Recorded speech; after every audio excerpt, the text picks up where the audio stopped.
Entrez. Les vivres sont arrivés?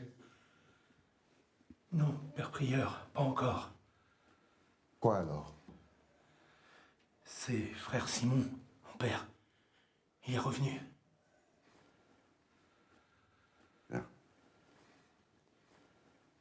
Bien. Faites venir le frère infirmier et dites à tous les moines de se réunir dans la salle du chapitre.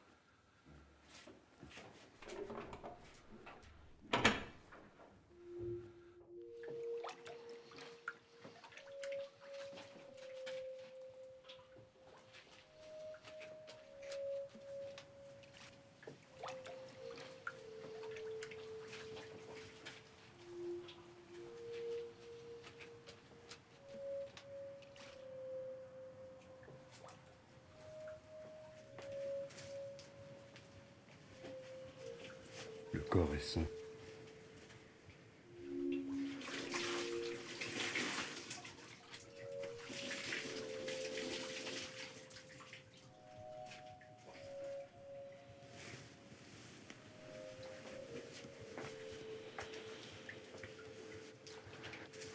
Tous vos vêtements ont été brûlés.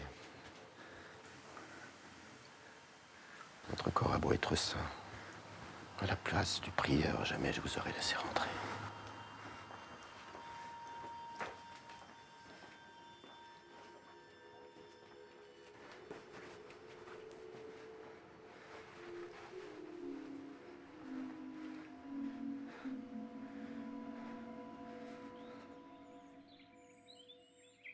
Bien avant la maladie, frère Simon avait émis le souhait d'éprouver sa foi dans le monde extérieur. La pureté de sa foi l'a aidé à cheminer jusqu'à Compostelle. Oui, mes frères. Je vous demande d'accueillir frère Simon avec chaleur, de prendre exemple sur sa piété et surtout de suivre l'enseignement de la règle. Ne péchez pas par curiosité, mes frères. Ne posez pas de questions à frère Simon, il ne vous répondra pas. Unissons-nous sous l'autorité et la protection de notre Seigneur.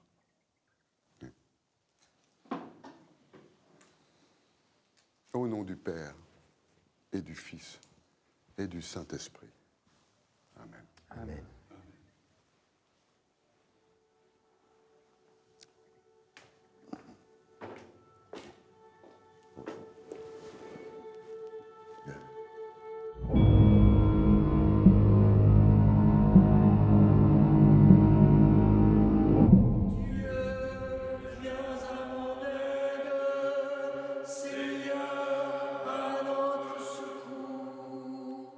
Seigneur, je t'appelle, accours vers moi. Écoute mon appel quand je crie vers toi. Louez le Seigneur tous les peuples, fêtez-le tous les pays. Son amour envers nous s'est montré le plus fort. Éternelle est la fidélité du Seigneur. Bénissez-moi mon Père, car j'ai péché.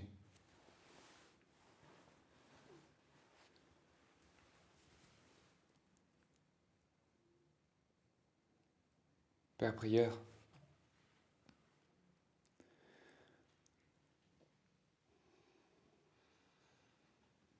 Allons.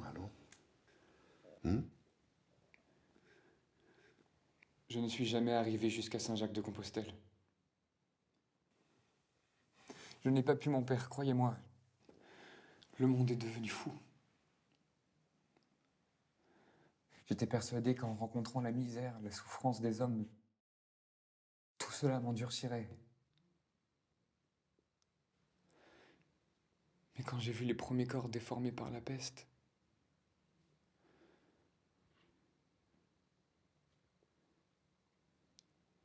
J'ai vu des gens sombrer dans la folie à force de famine. Et danser. Danser jusqu'à la mort. Les gens avaient les pieds en sang et ils dansaient. Ils dansaient jusqu'à tomber. Ils tombaient par dizaines et les autres continuaient de danser. Je n'ai pas pu continuer.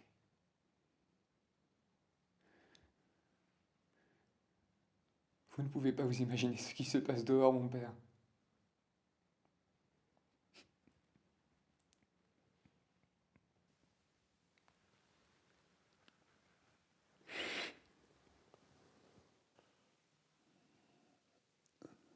Sèche tes larmes, mon fils.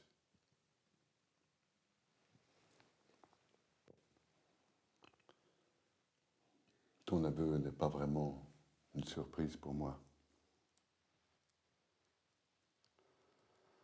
En brûlant tes habits, le frère Jean n'a trouvé ni médaille, ni coquille Saint-Jacques attestant de ton pèlerinage. Si vous saviez, pourquoi m'avoir présenté comme un saint homme devant tout le monde? Je dois combattre quelque chose de bien plus terrible que la peste, Simon. La peur. Comment auraient réagi tes frères si tu leur avais raconté ce que je viens d'entendre? La panique. Et je ne veux pas qu'elle pénètre à l'intérieur de nos murs.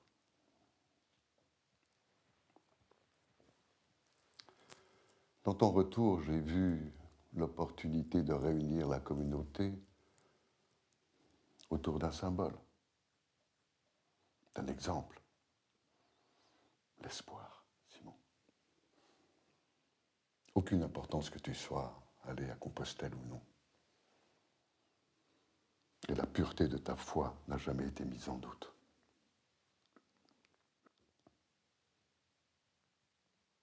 Qu'attendez-vous de moi? Continue de tenir ce rôle. Si tu cherches la paix, tourne-toi vers le Tout-Puissant. Et surtout, ne révèle à personne ton secret. Je t'absous de tes péchés au nom du Père et du Fils et du Saint-Esprit. Amen. Amen. Va en paix.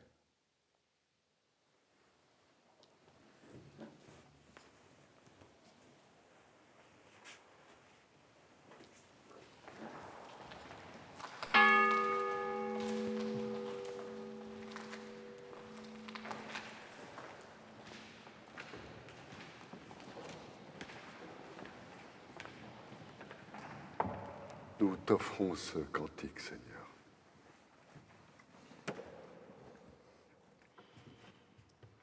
Quand je me tiens sous l'abri du Très-Haut et repose à l'ombre du Puissant,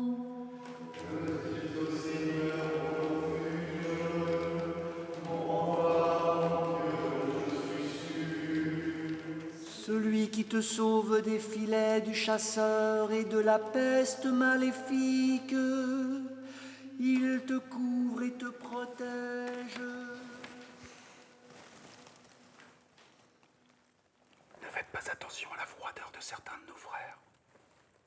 Beaucoup ont peur de tout ce qui vient de l'extérieur. Il n'y a encore eu aucun malade ici. Et pourtant, frère Jean raconte que c'est la pourriture de l'âme qui la provoque. Frère Jean raconte n'importe quoi. C'est aussi ce que je pense. Vous savez, le monastère a bien besoin d'exemples de foi tels que vous par les temps qui courent.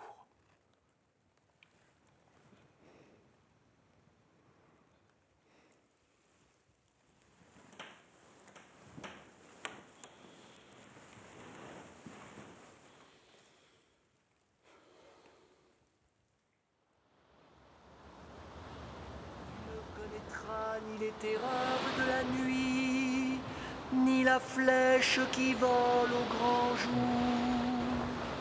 La peste qui rôde dans le noir, ni le fléau qui frappe à midi. Qu'il en tombe mille à tes côtés.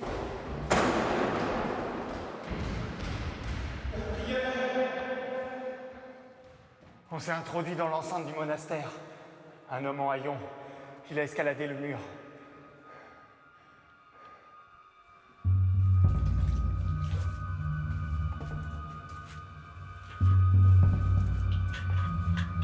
Est-il pestiféré? Ni bosse ni tâche, rien ne l'indique, père prieur.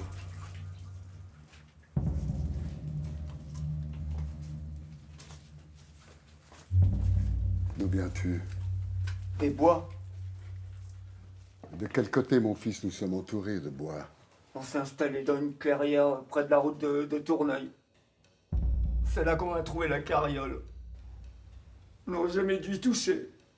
C'est là, c'est comme ça, c'est comme ça. De quoi parle-t-il? Morts! Tous morts! Comment croire qu'il n'est pas pestiféré? Par pitié, je ne suis pas malade. Pitié, je vous en prie. Je ne suis pas malade. Si nous l'aidons aujourd'hui, demain il y aura 100 autres gueux à nos portes. Renvoyons-le dans les bois. Frère Jean a raison. Le vagabond n'a rien à faire ici. Vous êtes qu'une bande de menteurs! Menteurs! Vous deviez nous protéger, nous aider! Où étiez-vous quand on crevait tous dehors, la gueule ouverte? Bien à l'abri derrière vos murs! Ne regardez pas ces yeux, il est possédé. Chassons-le maintenant. Mais avez-vous perdu l'esprit? Rappelez-vous de notre vœu de charité, de la règle qui nous commande d'accueillir les nécessiteux comme le Christ lui-même. Ne pas le faire serait un péché, mes frères. Les choses ont changé, Simon. Qui êtes-vous pour me faire une leçon de morale? Un saint? Rien ne prouve que vous l'ayez fait, ce fameux pèlerinage. Jean! Simon, du calme. Sortez-le de là. Donnez-lui quelque chose pour se vêtir. Mes frères, nous déciderons ensemble plus tard ce que nous allons faire de cet étranger. Mais je ne veux pas en entendre parler. Allons reprendre nos tâches quotidiennes.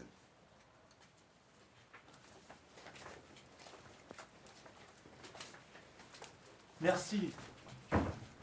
Tu sais ce qui se passe dehors, toi. J'ai vu de la souffrance, oui. Tu les as vus? Tu les as vus danser? Mais alors pourquoi tu restes ici? Pourquoi tu fais encore le moine? Tu te crois à l'abri avec eux? Personne n'est à l'abri! Et ça arrive très vite! Tu me regardes comme eux, avec dégoût! Mais toi et moi, on est pareils. Moi, le pauvre gueux, et toi, le moine, à la recherche d'un abri. Bientôt, on dansera tous! On dansera tous! Main dans la main! On- Je suis complètement fou. Non, Simon.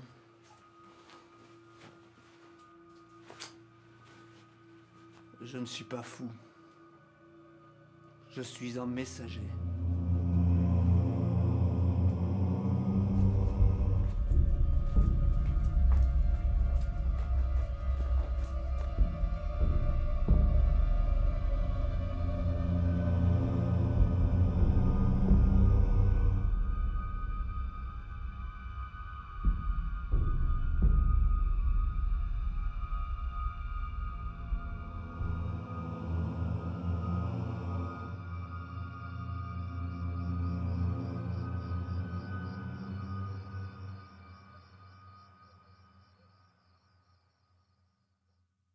Tu n'arranges pas mes affaires, Simon. En arrivant ici, cet intrus a semé la peur parmi nos frères et tu trouves le moyen de prendre sa défense devant tout le monde.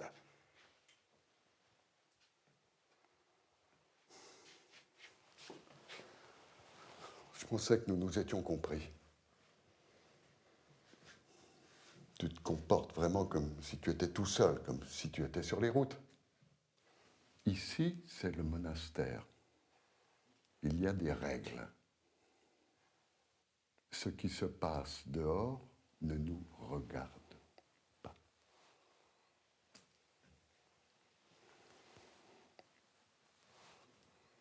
Tu dois travailler à l'intérêt de la communauté. Et préserver son équilibre. Fragile.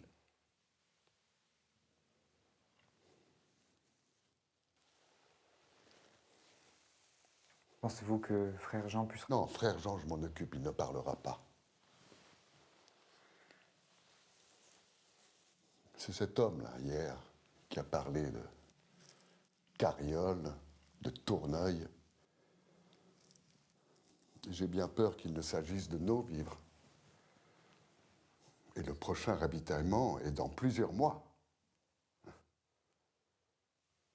Que pensez-vous faire?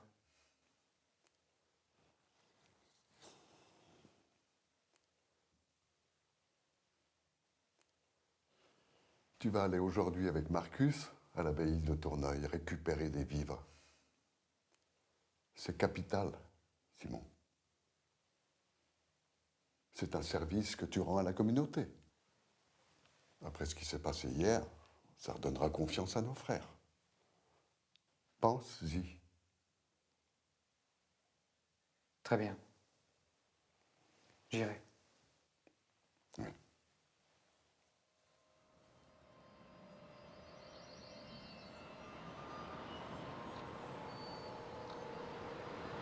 Je te bénis, mon fils. Marcus, je te bénis.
Simon?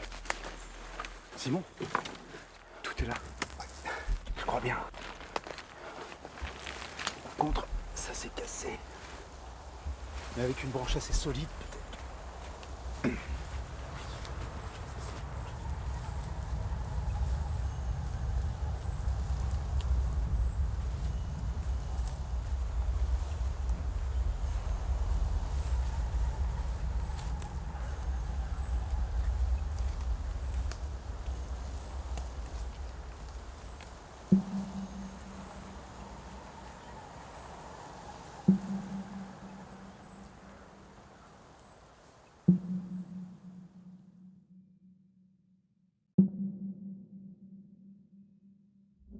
Quelque chose ne va pas.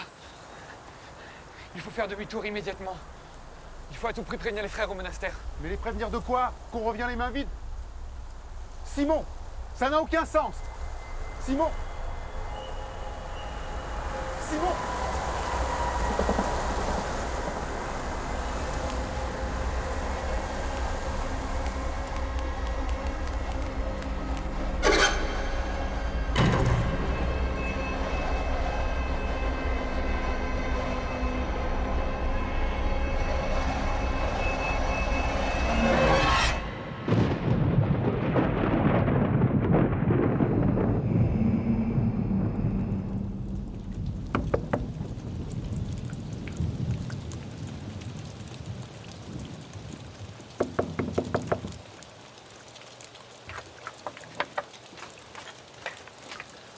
Ah, c'est vous. Vous avez raté l'office du soir. Bonsoir. Bien, est-ce qu'il y a un problème?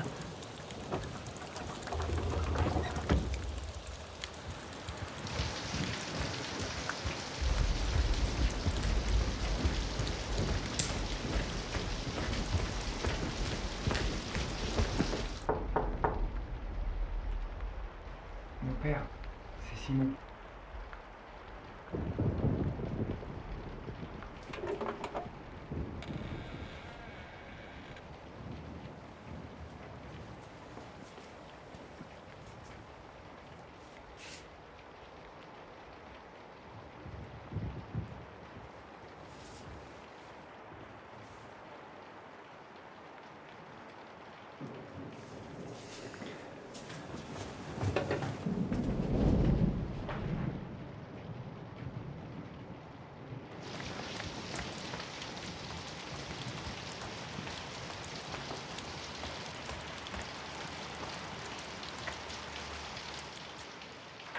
Marcus.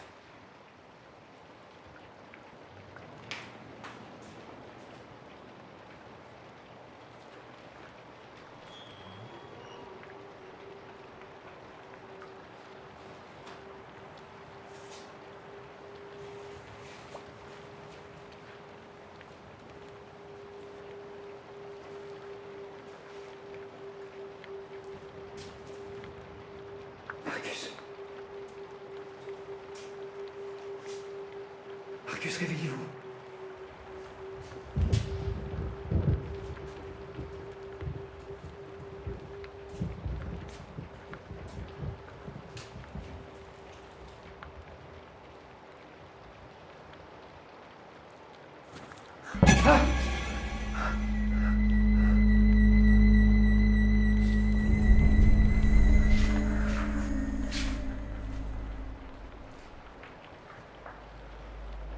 Où sont passés tous les autres?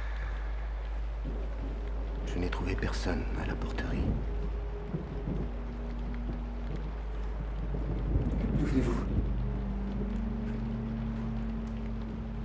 Le prieur m'a envoyé au village à propos de l'étranger.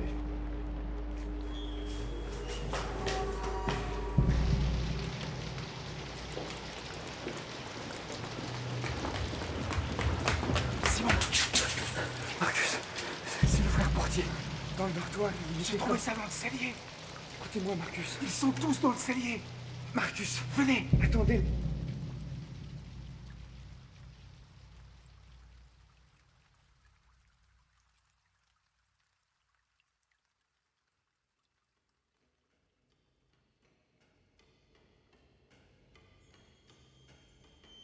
Il faut retrouver le prieur. Ça peut aller là, avec les autres.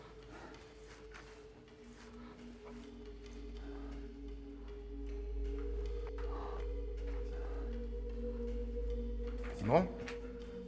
Marcus, ne restons pas là. Qu'est-ce qui se passe? Marcus.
Simon? Où êtes-vous? Marcus est parti, il n'y a plus de danger.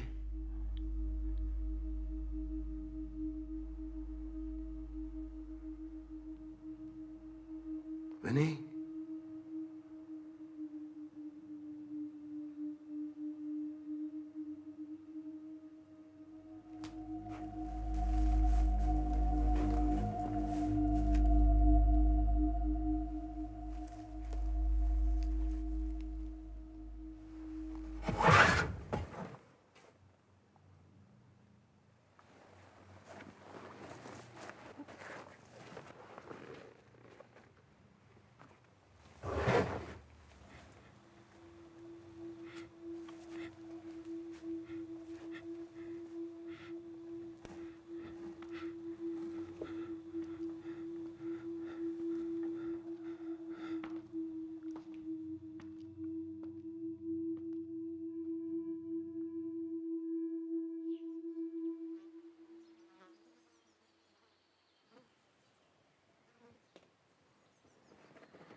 À présent, qui est le fou?